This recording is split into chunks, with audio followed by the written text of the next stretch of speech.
ആകാശേ, നീ പറഞ്ഞത് നേരാണോ? എന്ത്? അല്ല, അഖില കല്യാണത്തിൽ നിന്ന് ഒഴിവായിന്ന്. സ്വന്തം കല്യാണം മുടങ്ങിയെന്ന് ആരെങ്കിലും വെറുതെ പറയോ? അല്ല, ശരിക്കും എന്താ സംഭവിച്ചേ? എനിക്കറിയില്ല. അഖില എന്നെ വിളിച്ച് കല്യാണത്തിന് ഒഴിയാണെന്ന് പറഞ്ഞു. അമ്മയുടെ സ്വർണത്തോടുള്ള ആർത്തിയാണ് കാരണമെന്ന് പറഞ്ഞു. അമൃതേച്ചിയെ മേലിൽ സങ്കടപ്പെടുത്തിയ വിവരം അറിയുന്നതോട് പറഞ്ഞു.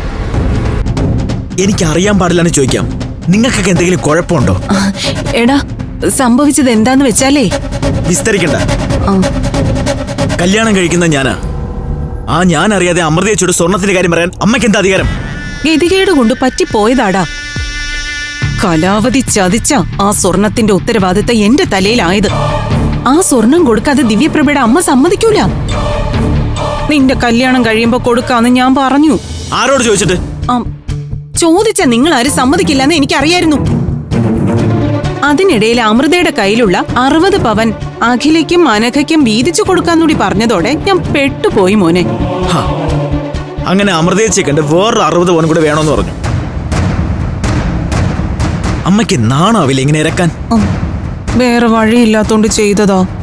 കഷ്ടപ്പെട്ട് അധ്വാനിച്ച് 4 അനിയത്തിമാരെ ഒരു നിലയിൽ എത്തിച്ചത് അമൃതേച്ചി. അങ്ങനെ ഒരാളോട് ഇങ്ങനെ വിലപേശാൻ എങ്ങനെ തോന്നി എന്റെ അമ്മയ്ക്ക്? ഇനിയിപ്പൊ എന്താ മോനെ ചെയ്യാ? അതെ, നമുക്ക് കല്യാണം എങ്ങനെയെങ്കിലും നടത്തണ്ടേ? അയ്യോ, എന്റെ കല്യാണം നടത്താനുള്ള മോഹം കൊണ്ടല്ല നിങ്ങൾ ഈ ഡയലോഗ് പറയുന്നത് എനിക്കറിയാം. അമൃതേച്ചി തരാന്ന് പറഞ്ഞ 60 പവൻ കിട്ടണം, അതാണ് നിങ്ങളുടെ മനസ്സിലിരിപ്പ്. ഇനിയിപ്പോ അത് കിട്ടിയത് തന്നെ. ആ സ്വപ്നം എന്റെ അമ്മ അങ്ങ് ഉപേക്ഷിച്ചേക്കും. എടാ, സ്വർണത്തിന്റെ കാര്യം നീ വീട്. പക്ഷെ നിശ്ചയിച്ച കല്യാണം നടക്കാതെ പോയാ നാട്ടുകാരെന്ത് പറയും? ആകെ നാണക്കേടാവില്ലേ? കല്യാണം മുടങ്ങിയതിന്റെ കാരണം കൂടി പുറത്തറിഞ്ഞാലേ പിന്നെ ചത്താ മതി. കല്യാണത്തിന് അഖില തയ്യാറല്ലെന്ന് പറഞ്ഞാ പിന്നെ നമ്മൾ എന്ത് ചെയ്യാനാ? ബലമായിട്ട് കല്യാണം നടത്താൻ പറ്റുമോ? ബലമൊന്നും പിടിക്കണ്ട, കാല് പിടിക്കാലോ. എങ്ങനെയെങ്കിലും ഈ കല്യാണം നടത്തണമെന്നും പറഞ്ഞ് അവളുടെ അമൃതയുടെയും കാല് പിടിക്കാൻ പോലും ഞാൻ ഒരുക്കുക. ദേ, നീ എന്റെ കൂടെ അവിടം വരെ ഒന്ന് വന്നാ മതി. നിങ്ങൾ തമ്മിലുള്ള ഇഷ്ടം വെച്ച് അവള് സമ്മതിക്കും മോനെ. ഞാൻ എന്തായാലും അവളെ കാണാൻ പോകുന്നുണ്ട്, പക്ഷെ എന്റെ അമ്മ കൂടെ വരണ്ട. അയ്യോ, അത് ശരിയാവില്ല. ഇത്രയും പ്രശ്നങ്ങൾ ഉണ്ടായിട്ട് ഞാൻ വന്ന് അന്വേഷിച്ചില്ലെന്ന് തോന്നരുതല്ലോ. ഞാനും വരാം. അങ്ങനെ ആരെങ്കിലും കൂട്ടി പോണമെങ്കിലേ അച്ഛനുണ്ടല്ലോ, ഞാൻ അച്ഛനെ വിളിച്ചോളാം. അച്ഛനെ വിളിച്ചോ? പക്ഷെ അമ്മയും വരും. അല്ലെങ്കിൽ അവരെന്ത് കരുതും? അവര് കരുതേണ്ടൊക്കെ കരുതി കഴിഞ്ഞു.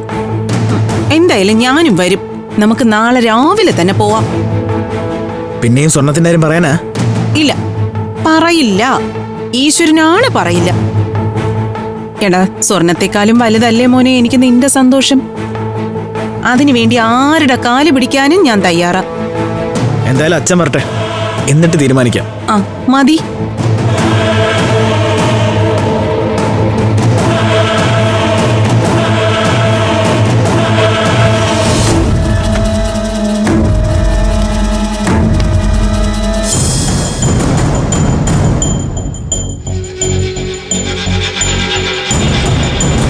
ദിവ്യപ്രഭ എന്തു പറഞ്ഞു? എന്ത് പറയാൻ? അവൾക്ക് പറയാനുള്ളതൊക്കെ രണ്ടുപേരോടും പറഞ്ഞല്ലോ. നീ എന്നോട് ഇങ്ങനെ ദേഷ്യപ്പെട്ടിട്ട് എന്താ കാര്യം? ഒരു കണക്കിന് ഞാൻ എല്ലാം ശരിയാക്കിക്കൊണ്ട് വന്നതാ. ഇങ്ങനൊരു അബദ്ധം പറ്റുമെന്ന് ഞാൻ കരുതിയോ? നീ അവളെ ഒന്ന് പറഞ്ഞു മനസ്സിലാക്ക്. ഈ കാര്യത്തിൽ ഞാൻ നിരപരാധിയാടാ. ഇപ്പൊ അവൾക്ക് അമ്മയോടാ ദേഷ്യം. അമ്മയെ ന്യായീകരിക്കാൻ പോയി ഞാനും അവളുടെ ശത്രു ആവണോ? എന്തെങ്കിലും പറയാനുണ്ടെങ്കിൽ അമ്മ നേരിട്ടങ്ങ് പറഞ്ഞാ മതി. പിന്നെ അവളൊരു കാര്യം പറഞ്ഞതാ. ഇത്രയും ദിവസം അടങ്ങിക്കഴിഞ്ഞത് ആ സ്വർണം കൈ കിട്ടുമെന്നുള്ള പ്രതീക്ഷയില്ല. അത് നടക്കില്ല എന്ന് വന്നാ അവള് വൈലന്റ് ആവും. പിന്നെ ആര് പറഞ്ഞിട്ടും ഒരു കാര്യവുമില്ല. ഞാനൊരു വഴി കണ്ടുവച്ചിട്ടുണ്ട്. നാളെ ഞാനും ആകാശും പഞ്ചരത്നത്തിൽ പോകുന്നുണ്ട്. എങ്ങനെയെങ്കിലും ഈ കല്യാണത്തിന് സമ്മതിപ്പിക്കണം. ആകാശിനോട് അവൾക്ക് വലിയ പ്രേമമാണല്ലോ. അവനൊന്ന് കരഞ്ഞു കാണിച്ചാ അവള് വീഴും. പക്ഷെ അമ്മ അമൃതയുമായിട്ടുണ്ടാക്കിയ അഡ്ജസ്റ്റ്മെന്റ് എല്ലാവരും അറിഞ്ഞില്ലേ? ഇനിയിപ്പോ അത് നടക്കോ? സ്വർണം കിട്ടാതെ കല്യാണം നടന്നിട്ട് എന്താ കാര്യം? നിന്റെ അമ്മയെ പറ്റി നീ എന്താ കരുതി വെച്ചിരിക്കുന്നേ? ആകാശിന്റെ കൂടെ പഞ്ചരത്നത്തിൽ ഒന്ന് ചെന്ന് കേറാൻ പറ്റിയ ബാക്കി എന്താ വേണ്ടേന്ന് എനിക്കറിയാം. ആ സ്വർണം എനിക്ക് പറഞ്ഞു വെച്ചിരിക്കുന്നതാ. അതും കൊണ്ടേ ഞാൻ പോരും. ഫ്ലവേഴ്സ് സ്മാർട്ട് ഷോ ശനി ഞായർ ദിവസങ്ങളിൽ രാത്രി 9:30 ഫ്ലവേഴ്സിൽ.